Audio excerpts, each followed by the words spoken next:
Boa noite, irmãos.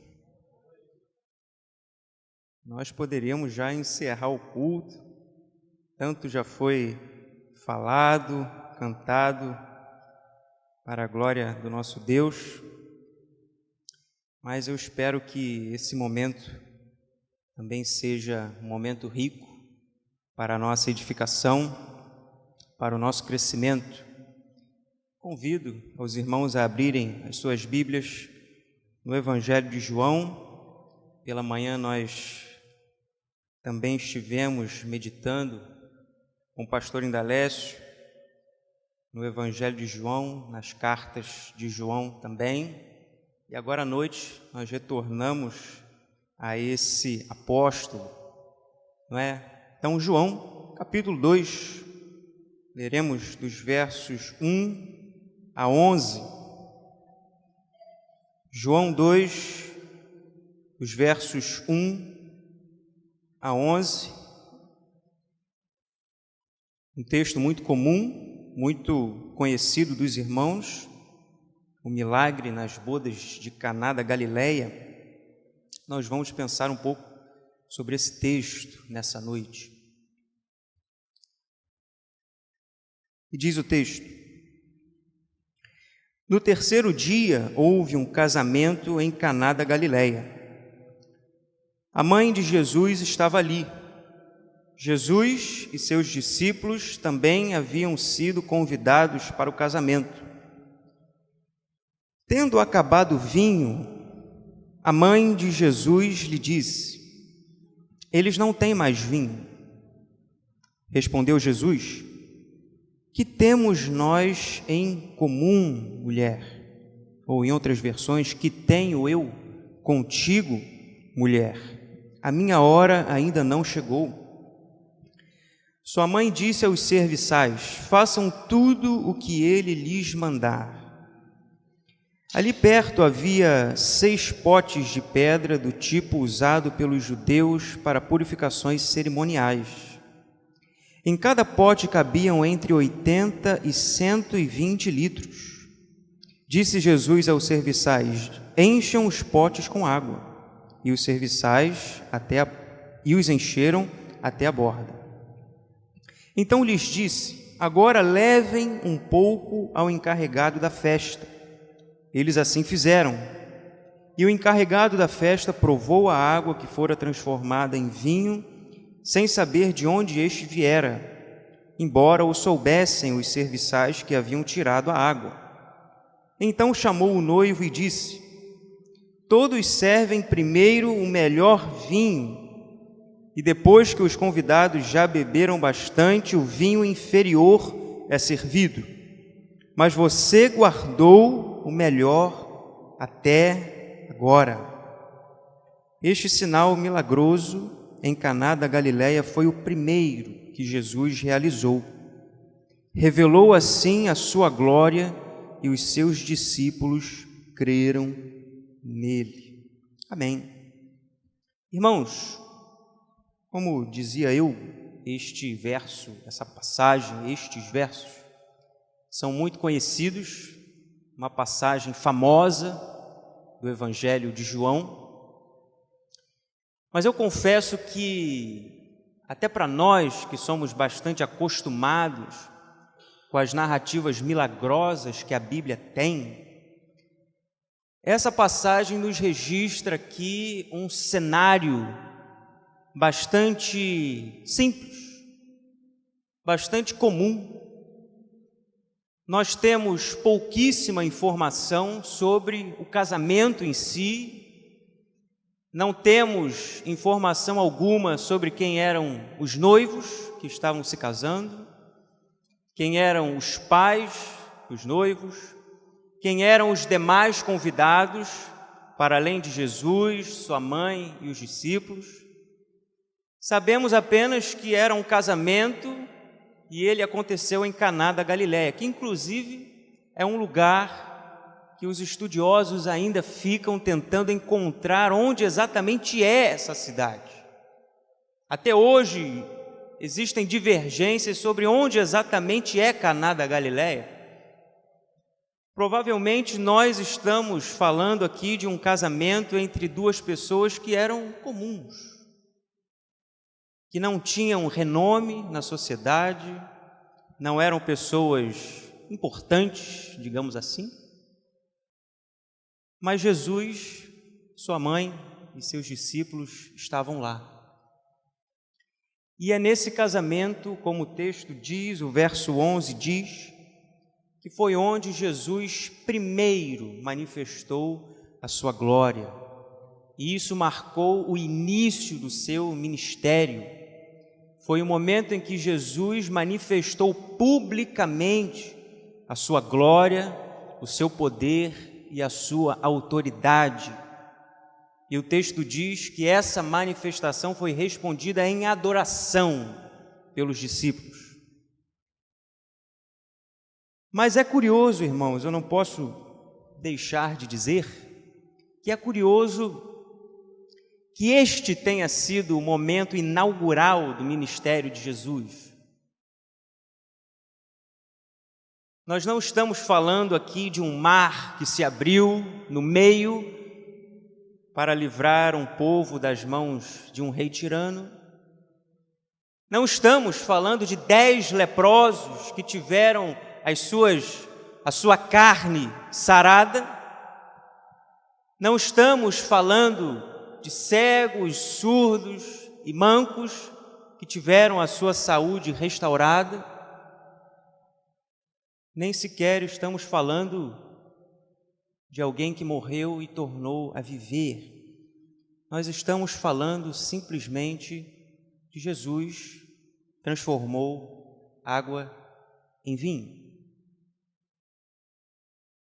Numa ocasião simples, comum, e da forma como a narrativa é construída, nos parece sugerir exatamente essa atmosfera, algo que poderia acontecer na sua casa, algo que poderia acontecer na minha casa, algo que poderia acontecer neste dia em que celebramos as bodas de Pérola, pastor Indalécio e da irmã Thelma.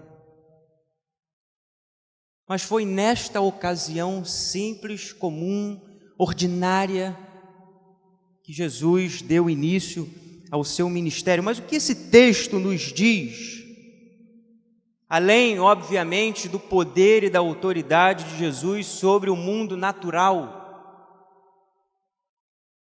Jesus pode tornar água em vinho, pode fazer do mar solo para os seus pés caminharem.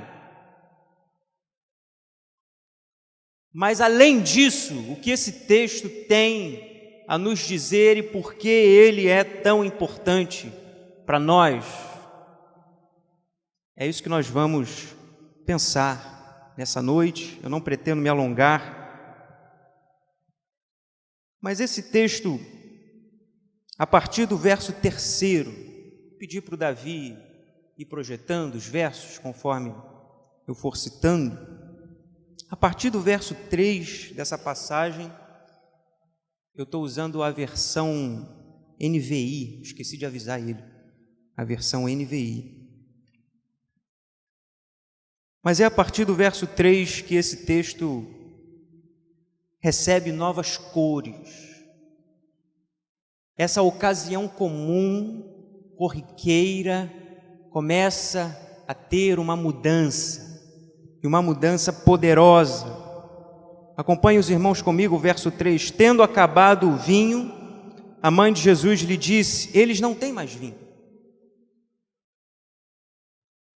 Se os irmãos lembrarem, os casamentos no Israel antigo costumavam durar 7 dias. E durante esses 7 dias, novos convidados iam e vinham na festa. E o vinho era um elemento central e importante para a festa. E Maria então se volta para o seu filho e diz: não há mais vinho. E a motivação com que Maria vai até Jesus para dizer isso Qual era a verdadeira intenção que Maria tinha ao procurar Jesus para fazê-lo ciente dessa situação, desse infeliz infortúnio, é uma coisa que ainda divide as interpretações. Muitos vão dizer que Maria tinha realmente uma expectativa de que Jesus solucionasse aquele problema de maneira milagrosa. Maria vai até seu filho porque sabia que ele poderia resolver qualquer situação. Mas o fato é que a Bíblia, o verso seguinte, o verso 4, já mostra a resposta de Jesus a Maria quando ele diz que aquela ainda não era a sua hora. E se aquela ainda não era a sua hora, é pouco provável que Maria já tivesse em algum momento presenciado outro milagre de Jesus. E por essa razão não havia motivo para que ela esperasse que Jesus agisse de maneira milagrosa sobre aquela situação. Na verdade, se nós analisarmos um pouco o contexto, o fato de Maria saber que o vinho havia acabado pode nos sugerir que Maria estava de alguma forma envolvida com a festa e conhecia os noivos. Provavelmente eram parentes ou amigos próximos dela e de Jesus. E talvez Maria tenha ido até Cristo apenas para compartilhar o seu lamento. Dizer: meu filho, você não vai acreditar. O vinho de fulano e ciclano acabou. Talvez tenha sido apenas essa a intenção de Maria em ir até Jesus, mas seja como for, o fato é que Maria foi até Cristo, tentando buscar nele algum tipo de solução, nem que fosse conforto para o seu próprio coração. E Jesus responde no verso 4 e diz: que temos nós em comum, mulher? E essa pode parecer para nós uma resposta um pouco rude, não é? Um filho se referir à própria mãe como mulher. Mas o fato é que essa é uma daquelas coisas que são aquelas distâncias culturais e temporais que existem entre nós e o período bíblico. O fato é que não era muito incomum que você visse esse tipo de tratamento até a mulheres de cargos altos. Os estudiosos dizem que existem tragédias gregas da época, peças de teatro em que alguns personagens se referiam às figuras de rainhas e princesas com esse termo, mulher. Portanto, não era algo aqui desrespeitoso. Jesus não estava tratando mal a sua própria mãe. A intenção, provavelmente, da fala de Jesus nessa primeira parte do verso é apenas dizer a Maria que aquela situação não lhe dizia respeito, ou que ela não se preocupasse com aquilo. Não se preocupe com isso. Não perturbe o seu coração por conta disso. Essa situação não nos diz respeito, a solução virá, não perturbe o seu coração. Talvez essa tenha sido a intenção de Jesus na resposta à sua mãe. E a segunda parte desse verso 4, onde Jesus diz: a minha hora ainda não chegou, isso significa que Jesus está afirmando ali a sua autoridade sobre o momento e o lugar em que ele iria manifestar o seu poder e a sua autoridade. Não que Maria quisesse de alguma maneira apressar o ministério de Jesus, até porque nós não temos motivo para acreditar que Maria sequer soubesse que o ministério de Jesus estava para começar e de que modo ele começaria. Mas, de todo modo, Jesus, nessa segunda parte do verso 4, afirma que o momento de agir, o momento de manifestar a sua glória, o seu poder, está a cargo dele próprio. E não são as circunstâncias que movem o poder de Deus, mas a sua vontade soberana. Portanto, Jesus afirma, dá uma declaração autoritativa para Maria: ainda não é a minha hora, e apenas a mim e ao Pai é dado saber a hora e o lugar em que o Cordeiro de Deus iria se manifestar. E é justamente diante dessa declaração de autoridade de Jesus que vem o verso 5. É provável que tenha existido algum tipo de diálogo entre Maria e Jesus entre os versos 4 e 5, mas nós não sabemos. Mas é diante da declaração de autoridade de Cristo, de que aquela não era a sua hora, que Maria então se dirige aos servos e diz a eles: façam tudo o que ele mandar. A autoridade e a direção estão sobre ele. Obedeçam a ele, ouçam a ele, façam tudo o que ele mandar. E Jesus então pede que aqueles servos, aqueles serviçais, tomassem das talhas para a purificação dos judeus. E se os irmãos bem lembrarem, os judeus, em todo momento de refeição, eles precisavam lavar as suas mãos. Inclusive, há uma passagem em que Jesus e os discípulos são confrontados pelos fariseus, porque afirmavam que Jesus comia com impuros, porque os judeus estavam tendo uma refeição sem antes terem lavado as mãos. Por isso era um costume, um ritual importante para os judeus, a purificação antes das refeições. Imagine você receber na sua casa convidados a todo momento, durante 7 dias, você tinha que dispor de bastante água, e essa água era colocada em talhas de pedra, porque tinha-se a crença de que a pedra não trazia impurezas para a água, preservava a água das impurezas. E então naquele casamento havia ali 6 talhas de pedra, e diz aqui o texto, cada uma cabiam em torno de 80 e 120 litros. Então Jesus pede para que esses servos tomassem das talhas e enchessem essas talhas até a borda. E então vem a narrativa do milagre. Jesus então solicita que as talhas fossem levadas ao mestre-sala, aquele responsável por conduzir a festa,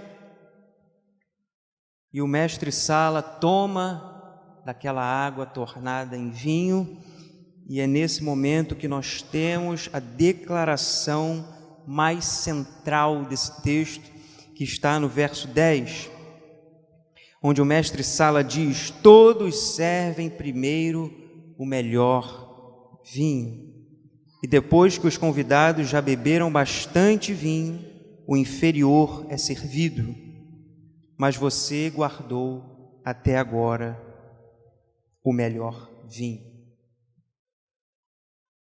Essa é a declaração central dessa passagem. O milagre foi feito.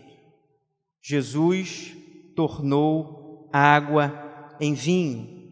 Mas para além da simples solução para o problema que Jesus deu àquele casamento, àquela festa, o que esse milagre tem a nos dizer? A festa era já muito avançada, os convidados, por certo, estavam já bem fartos. É provável que o fim da celebração estivesse próximo, mas o Cordeiro de Deus, que tira o pecado do mundo, vem trazendo vinho novo. As águas da purificação dos judeus foram tornadas em vinho.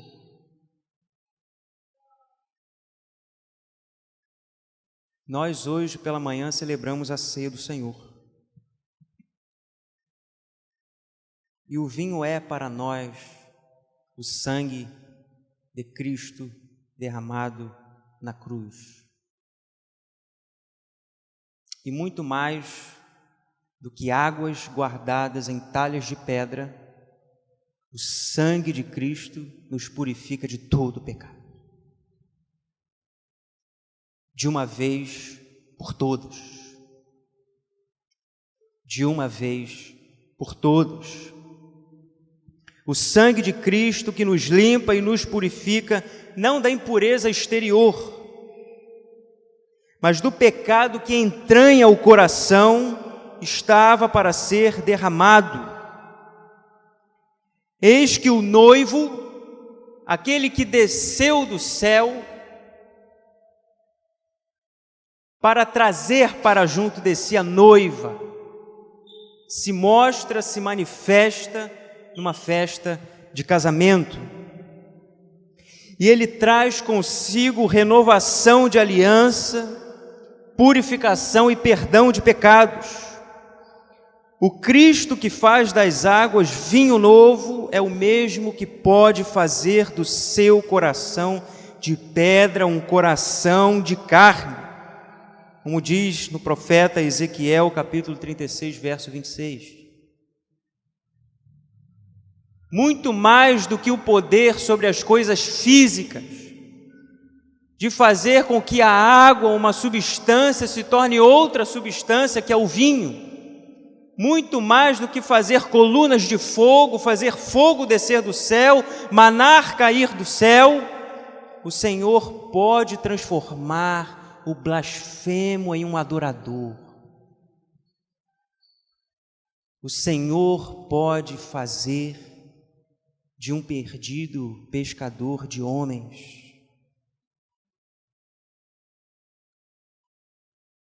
Este é o poder santo e maravilhoso do Senhor. Quantos símbolos nós temos nessa narrativa. As águas da purificação, que não tinham qualquer poder especial, foram substituídas pelo vinho de Cristo Jesus. Celebramos hoje os 30 anos de matrimônio, pastor Indalécio e Thelma. Essa festa, como os irmãos já sabem, que se iniciou no dia 17 de julho de 1993 e que já deu belos frutos. Os irmãos estão vendo o mais belo aqui na frente, não é? Esta festa que se iniciou há 30 anos atrás está longe de findar. E digo mais, irmãos, não findará jamais. Porque aquele que toma do vinho novo de Cristo estará eternamente em festa. E o noivo já chegou. E ele está aqui no nosso meio, nesse momento. E em suas mãos está o vinho novo da aliança. A festa está acontecendo. Não fique fora da festa. Se achegue para a festa. Tomai e bebei do vinho novo que o Cordeiro está servindo. A festa não acabou. O vinho novo está sendo servido. Não deixe passar, meu irmão. Se você que está nos visitando, ou você que nos assiste pela internet, se você ainda não tomou desse vinho novo, não perca a sua oportunidade. E se você que já tomou desse vinho novo, mas precisa de uma renovação, de aliança, de comunhão, de compromisso com Cristo Jesus, vá até Ele, rogue ao Senhor, e o Senhor há de perdoar os seus pecados e trazer perdão, trazer renovação de aliança. O Senhor não é apenas este que transforma as coisas físicas, mas muito mais do que isso, o Senhor atinge o íntimo da nossa alma e faz de nós novas criaturas. E glória a Deus por isso. Eu agradeço aos irmãos a oportunidade, o convite feito pelo casal. Agradeço ao pastor Roberto a licença do púlpito. Quero orar com os irmãos. Logo após a minha oração, teremos mais um louvor. Oremos então nesse momento. Deus, muito obrigado, Senhor, por esta ocasião preciosa, rica. Quantas bênçãos o Senhor derramou sobre nós nesta noite. E quantas bênçãos o Senhor tem derramado na vida do pastor Indaleste, da irmã Thelma. Quantas bênçãos o Senhor tem derramado na vida de cada irmão presente nessa igreja hoje. Tantas que não poderíamos contar. Mas queremos, ó Deus, agradecer por cada uma delas. Sem a Tua mão preciosa não estaríamos aqui. Sem a Tua graça, a Tua misericórdia, o Seu poder, não estaríamos aqui. Renove, Senhor, a cada dia a aliança que o Senhor um dia fez conosco, mediante o precioso sangue de Cristo Jesus derramado na cruz do Calvário. Que o nosso coração possa estar em Ti, que a nossa alma possa descansar em Ti, porque para Ti fomos feitos, Senhor. Que nós não venhamos a nos contentar com as sobras deste mundo, com as coisas vãs deste mundo, mas que possamos tomar do vinho novo que o Senhor tem servido para nós. Perdoe, ó Deus, as nossas falhas, que muitas são.